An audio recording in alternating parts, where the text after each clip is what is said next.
US Secretary of State Marco Rubio just delivered a speech at the Munich Security Conference, and while it wasn't the same firebrand remarks delivered by JD Vance a year earlier, he still managed to mog the entirety of the EU and Britain's own treacherous Prime Minister, Keir Starmer. He opened the speech by explaining that the European continent and America and the UK have suffered from a long delusion since their apparent victory in the Cold War. The Berlin Wall fell, and then they believed that Golden Arches theory, the spread of liberal democracy and free markets and prosperity, the age of globalization, the end of history, will resolve all conflicts, and no longer have the nations of Europe, the Anglosphere, engaged in great power struggles with the likes of Russia and China. And boy, were we wrong, but it, of course, is not what the disconnected, luxury belief European elite class in the room wanted to hear. That infamous wall that had cleaved this nation into two came down, and with it an evil empire. And the East and West became one again. But the euphoria of this triumph led us to a dangerous delusion that we had entered, quote, the end of history, that every nation would now be a liberal democracy, that the ties formed by trade and by commerce alone would now replace nationhood, that the rules-based global order, an overused term, would now replace the national interest, and that we would now live in a world without borders where everyone became a citizen of the world. This was a foolish idea that ignored both human nature and it ignored the lessons of over 5,000 years of recorded human history. And it has cost us dearly. In this delusion, we embraced a dogmatic vision of free and unfettered trade, even as some nations protected their economies and subsidized their companies to systematically undercut ours, shuttering our plants, resulting in large parts of our societies being deindustrialized, shipping millions of working and middle-class jobs overseas, and handing control of our critical supply chains to both adversaries and rivals. We increasingly outsourced our sovereignty to international institutions while many nations invested in massive welfare states at the cost of maintaining the ability to defend themselves. This, even as other countries have invested in the most rapid military buildup in all of human history and have not hesitated to use hard power to pursue their own interests. To appease a climate cult, we have imposed energy policies on ourselves that are impoverishing our people, even as our competitors exploit oil and coal and natural gas and anything else, not just to power their economies, but to use as leverage against our own. And in a pursuit of a world without borders, we opened our doors to an unprecedented wave of mass migration that threatens the cohesion of our societies, the continuity of our culture, and the future of our people. Notice how Rubio finished there on our people, because the rules-based international order was premised on, as he said, a misreading of human nature, being the blank slate, something I went through in a previous video that I'll link down in the description. But the idea is basically that civilization, cultural differences, education and economic disparities are all arbitrary. They're all some kind of injustice imposed by the hidden hand of oppression on our original, fundamentally equal and interchangeable nature.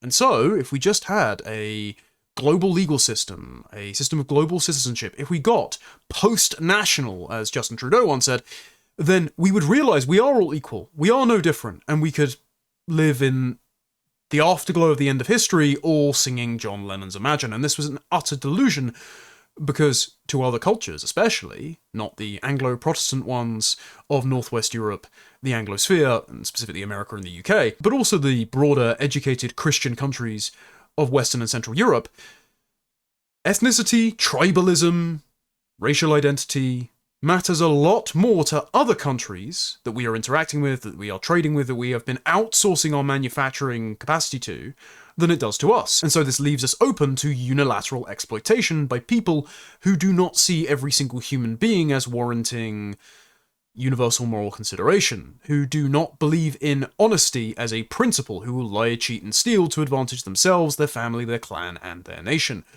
And it was always doomed to fail exporting our manufacturing capacity and importing the human capital from countries in Africa, for example, that have no concept of time, maintenance, or the future. How we get anything done with those people is beyond me. And this is what Rubio is pointing out. We need to defend our people, our culture, our interests. We need to repatriate manufacturing. We need to not sabotage our industrial capacity by pursuing net zero renewable energy goals that will cost 3 trillion or more to power Britain with a renewable grid that only meets 26% of existing energy demands, while also pursuing a new industrial strategy that repatriates manufacturing, with no protection against blackouts, by the way, while the Chinese are mining coal like their left-wing Twitter. All of these are unpopular but necessary truths that have to be told to the delusional international liberal managerial class who closed down all of Germany's nuclear energy facilities and then made themselves reliant on Russian gas exports at the exact same time that they were giving Zelensky weapons to fight off Putin's invasion of Ukraine. Now, together, we owe it to our people to face those facts and to move forward, to rebuild. Under President Trump, the United States of America will once again take on the task of renewal and restoration, driven by a vision of a future as proud, as sovereign, and as vital as our civilization's past. And while we are prepared, if necessary, to do this alone, it is our preference and it is our hope to do this together with you, our friends here in Europe. For the United States and Europe, we belong together. America was founded 250 years ago, but the roots began here on this continent long before.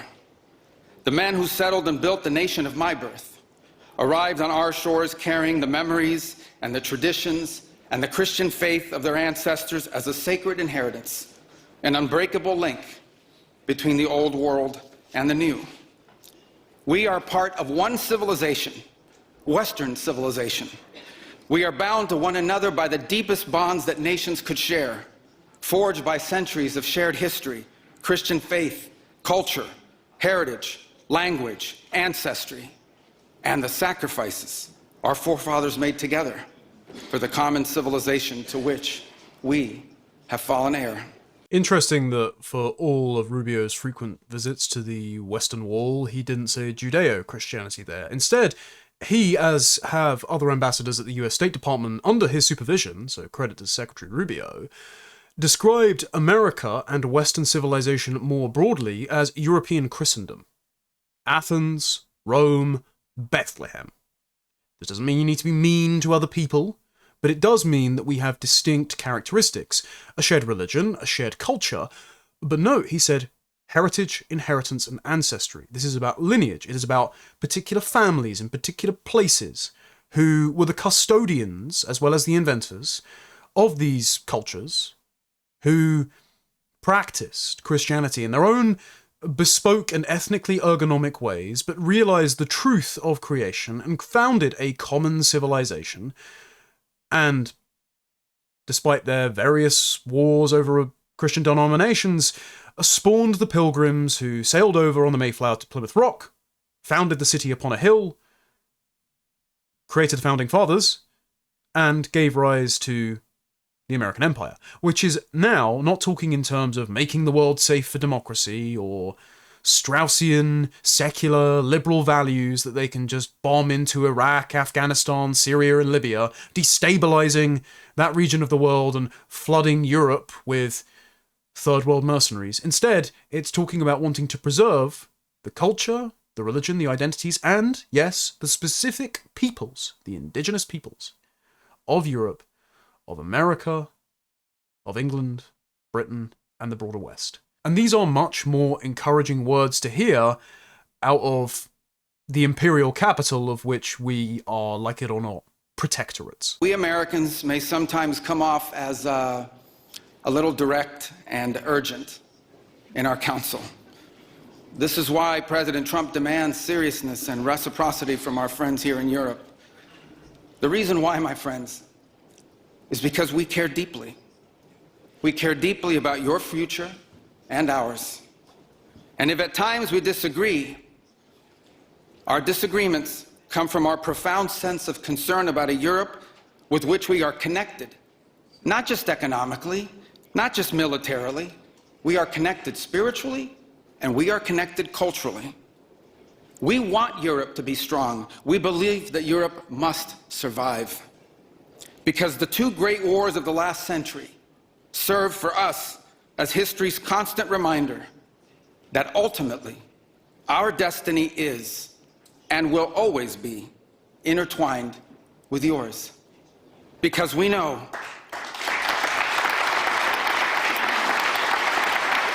despite the bitter grimace of the girl boss that the camera panned to, the fact that he got an applause for that, pretty encouraging.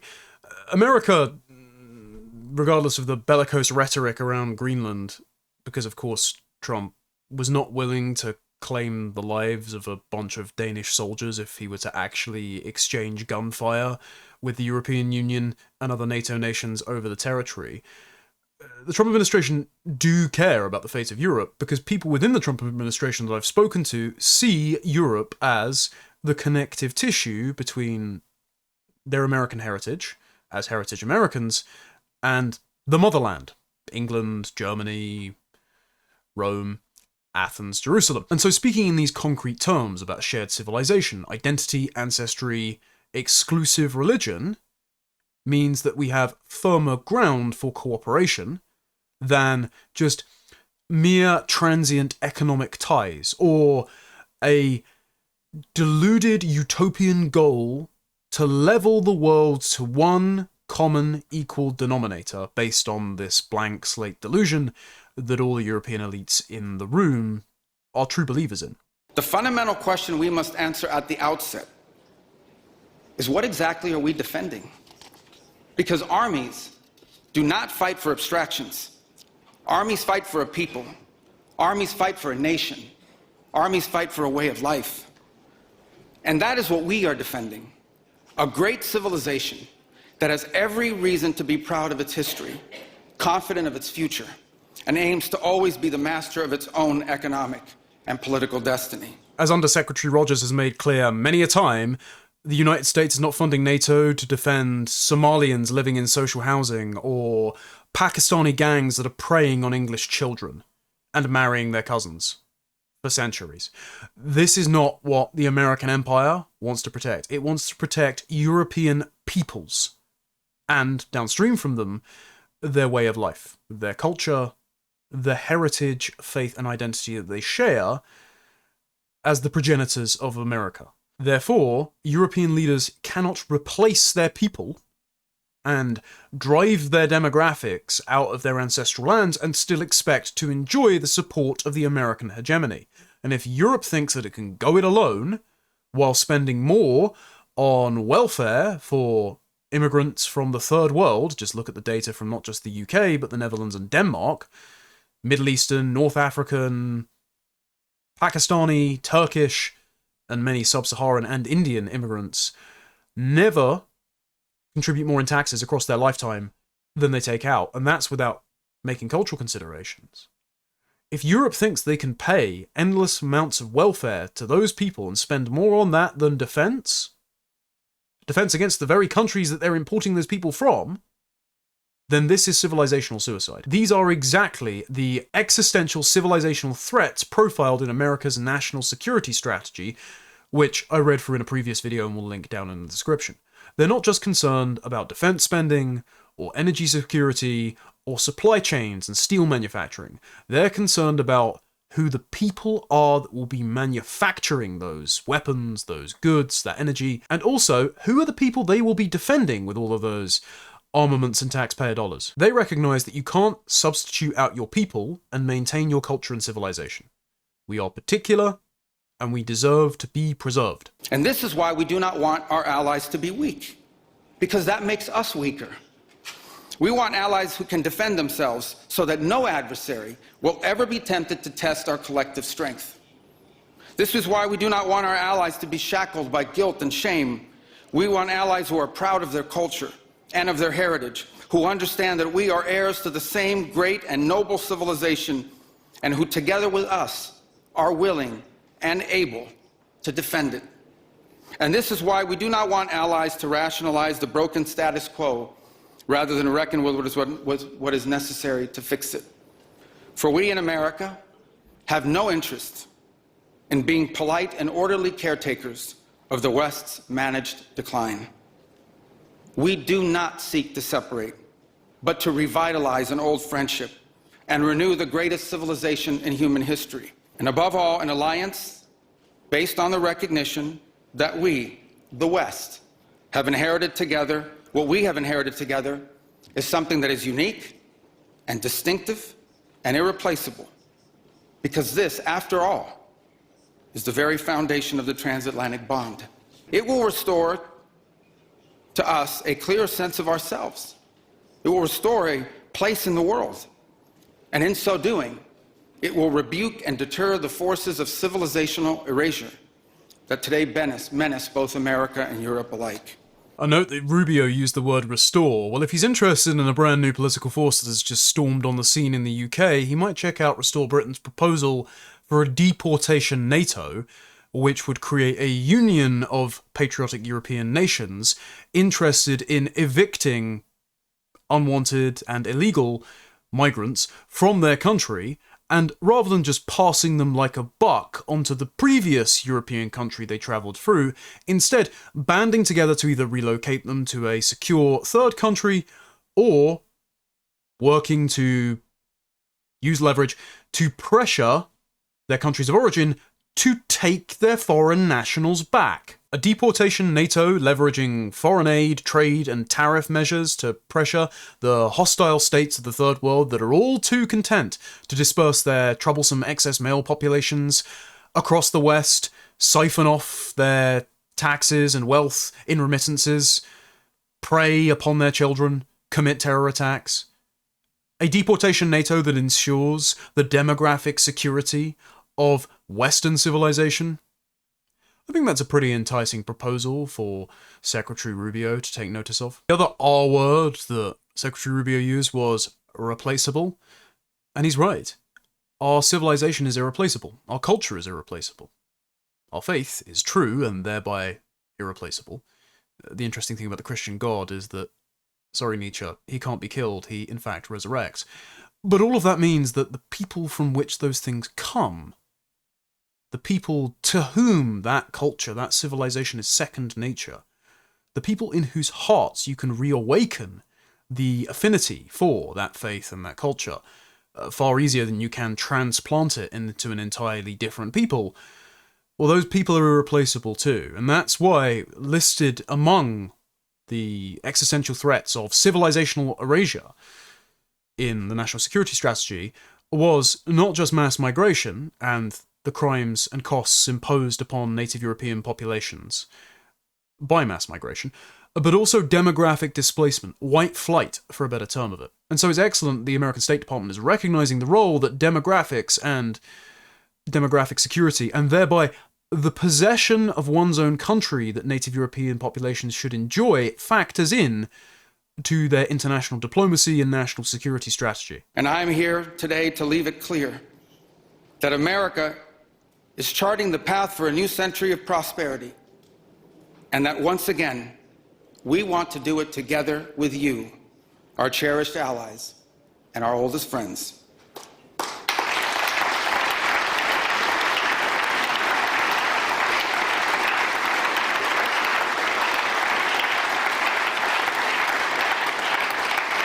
We want to do it together with you, with a Europe that is proud of its heritage and of its history, with a Europe that has the spirit of creation and liberty that sent ships out into uncharted seas and birthed our civilization, with a Europe that has the means to defend itself and the will to survive.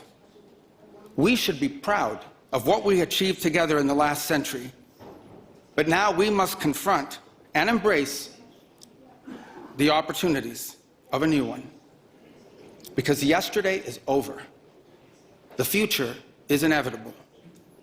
And our destiny together awaits. Thank you. A lot of repetition about the pride we should feel for our civilization there, which, given Secretary Rubio is a Catholic, I think he'll understand that I might recoil from the word, But I understand what he means. What he means is that we should respect and be grateful for the sacrifices our ancestors made to bequeath to us a culture, a civilization, a nation state that protects the interests and the people of our nation. And therefore, of course, I am proud to be an Englishman. I am proud to be a Christian. I am proud to be a white European and part of Western civilization. And if every other ethnic group, religion, meager civilization can be chauvinistic about their comparably small efforts, I think, for want of a better word, we can be proud of that too.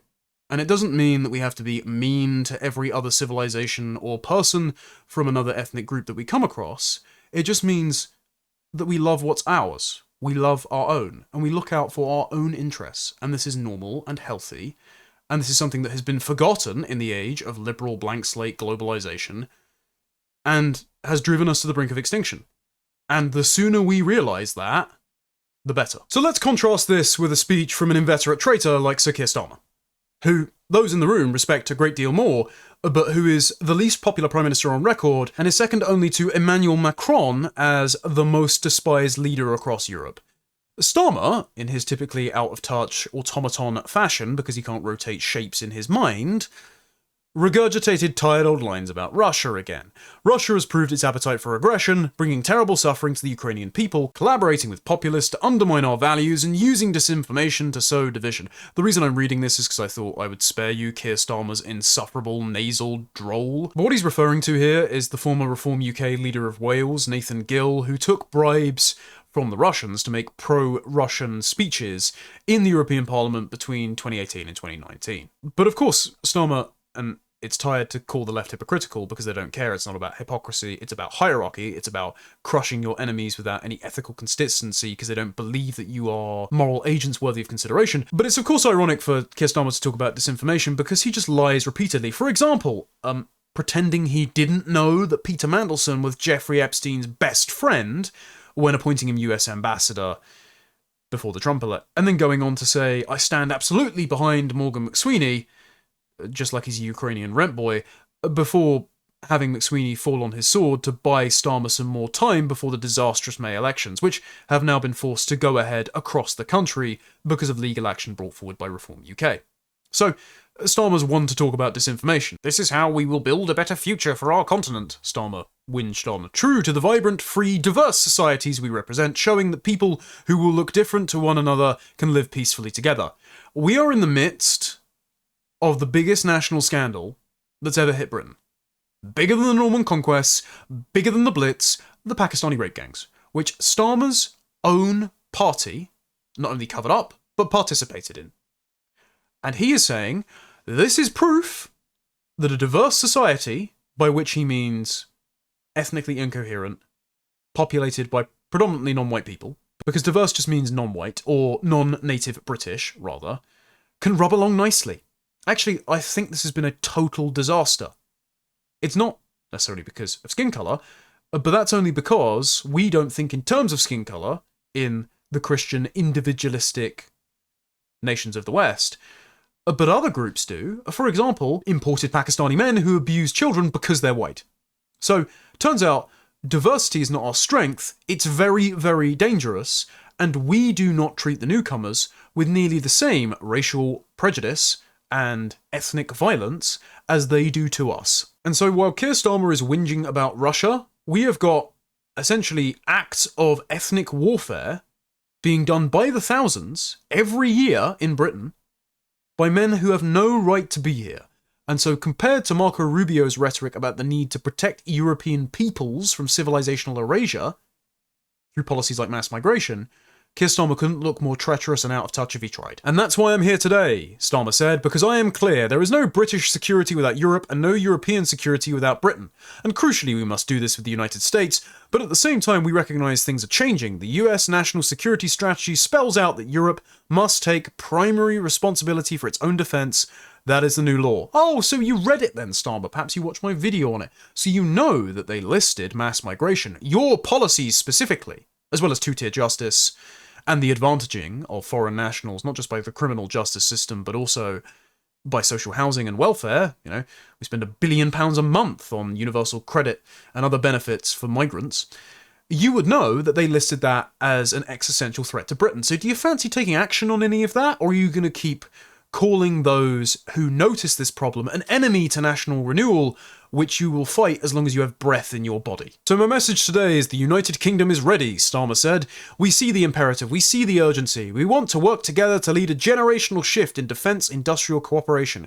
We already aligned with the single market in some areas to drive down the prices of food and energy.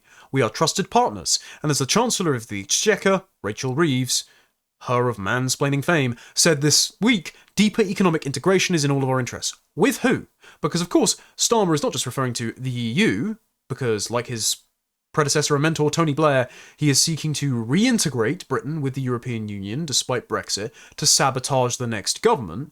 He is also closer aligning us with China, allowing the Chinese to build a mega embassy on Royal Mint property, with, of course, access to our fibre optic cables, after they've already spied on cabinet ministers in the previous Conservative government. He went over to China recently and is allowing Chinese students to come over without the need for a visa for a set number of days. He attempted to list sanctions on ministers, meaning that he made some sort of backroom concession to get the Chinese government to be less hostile to the present government. He is encouraging investment from the Chinese. And I just so happen to notice that his best buddy, Peter Mandelson, who is controlling candidate selection, when Keir Starmer was proposing his Labour Party at the last general election, has deep business interests in China, with, of course, the venture capital and investment firm that he has now agreed to sell his shares in. Very suspicious that Keir Starmer seems so compromised by China, one of the geopolitical adversaries that the United States is telling Europe, be prepared to rearm yourself and repatriate manufacturing to defend yourself against, at the same time that he's saying, well, we must unite with the Europeans and the US on defense. The man is compromised, and he is compromising our country. The sooner the US decides to Maduro him, the better. And he finished with, if we believe in our values, in democracy, liberty, and the rule of law, this is the moment to stand up and to fight for them. That is why we must work together. The man is just mocking the transatlantic partnership, because, under his watch, 33 people a day, at least, are being arrested for offensive speech on social media or in the street. Meanwhile, yet again, refusing to stop the Pakistani rape gang scandal. Refusing to remove illegal migrants. More illegal migrants have been brought in from France under our one-in, one-out scheme than have been deported. There have been more illegal migrants that have crossed on his watch in less than 2 years than under any previous Prime Minister. His promises to stop the boats and smash the gangs haven't worked. And that's saying nothing about the number of legal migrants he's let in, while hundreds of thousands of indigenous Brits flow out to Dubai in the United States and Australia, and he's giving out visas and citizenship like they're participation trophies. Keir Starmer is an unrepentant agent of civilisational erasure here in Britain, and the sooner we replace him with someone like Rupert Lowe, with the support of the American State Department, the better.